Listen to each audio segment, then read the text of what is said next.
Et dans l'invité aujourd'hui, les logiques et la portée des modèles économiques vers un éclairage du modèle du Maroc. C'était le thème d'un symposium organisé du 20 au 23 mars sous le haut patronage du roi Mohamed VI à la faculté des sciences juridiques, économiques et sociales Ain Chouk de l'université Hassan II de Casablanca. De ces travaux a été tiré un mémorandum intitulé « Pour un modèle alternatif de développement du Maroc ». Pour aborder les grands axes du texte, nous recevons ce soir le professeur Abdeltef Koumet. Vous êtes économiste et doyen de la faculté des sciences juridiques, économiques et sociales de l'université Hassan II. Bonsoir, professeur, et merci d'être avec nous.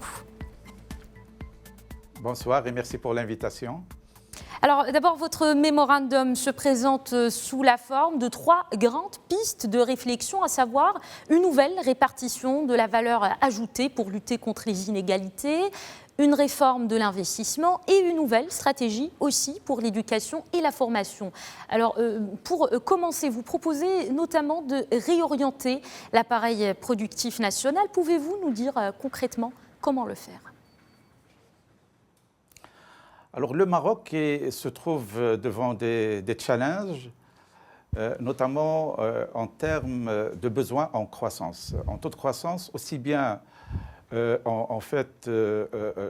taux de croissance qui devrait absolument croître parce que nous sommes aux alentours de 3,5%, alors que nous devrions être à 7%.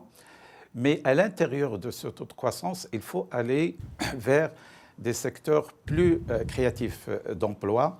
L'enjeu pour le Maroc est de créer 100 à 150 000 emplois supplémentaires, ce qui n'est pas évident pour absorber le déficit que nous connaissons actuellement.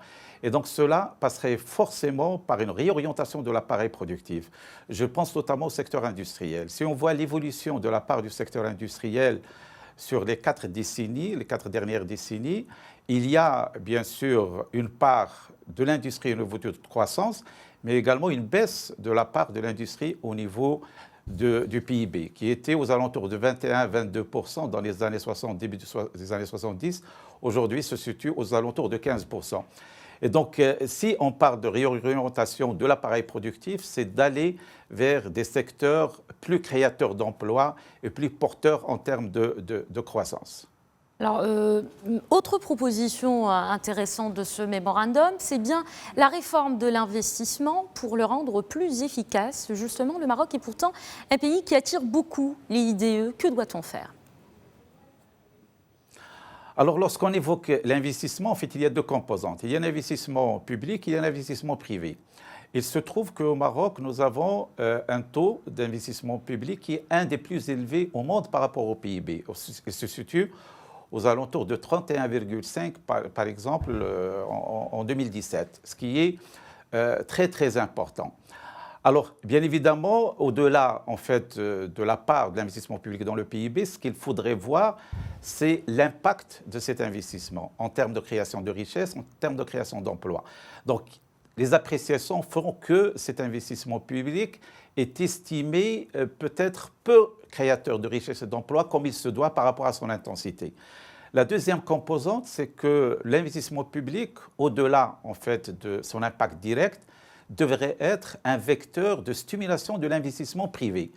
Et là, c'est en fait une autre orientation de notre investissement public, c'est qu'il devrait préparer le terrain pour une dynamisation encore plus croissante de l'investissement privé parce que, bien sûr, nous sommes un pays libéral, nous sommes un pays ouvert sur l'investissement privé et donc l'investissement privé devrait davantage jouer son rôle et l'investissement public devrait lui faciliter justement ce rôle en termes de tout ce qui est accompagnement d'infrastructures, systèmes éducatifs et autres, mais également à l'orienter vers des activités que nous estimons opportunes pour le pays parce que, en fait, le mémorandum part d'un principe, c'est que l'État a un rôle important à jouer. En tant que régulateur, en tant qu'orientateur, on est véritablement dans la mise en place de véritables politiques publiques pour essayer justement d'aller vers ce nouveau modèle économique, de stimuler la croissance et de sortir un peu de cette impasse, entre guillemets, parce que nous vivons ces situations depuis des années et Sa Majesté a appelé en 2017 à ce qu'on réfléchisse à un nouveau modèle qui briserait un peu ces ateliers que nous rencontrons dans certains secteurs pour aller justement vers cette croissance plus intégratrice et plus globale. Alors, professeur Komad, vous avez parlé investissement, maintenant on va parler éducation. Alors, justement, une réforme profonde du système éducatif, c'est ce que vous recommandez, vous appelez à plus d'orientation et l'accent est surtout mis sur l'acquisition de compétences. Que faut-il changer concrètement ?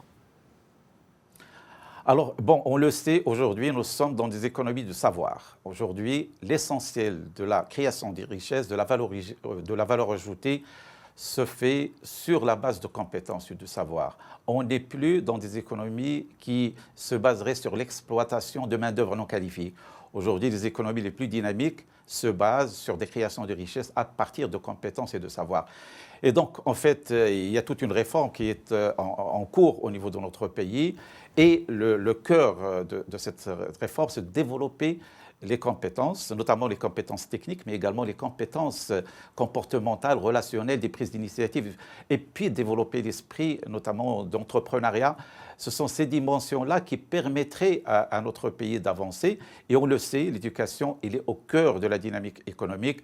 Et aujourd'hui, s'il s'agit d'aller vers un nouveau modèle économique, bien sûr, le système éducatif, la formation sont incontournables. Il faudrait qu'ils accompagnent, qu'ils soient le vecteur, le dynamo de ce modèle économique.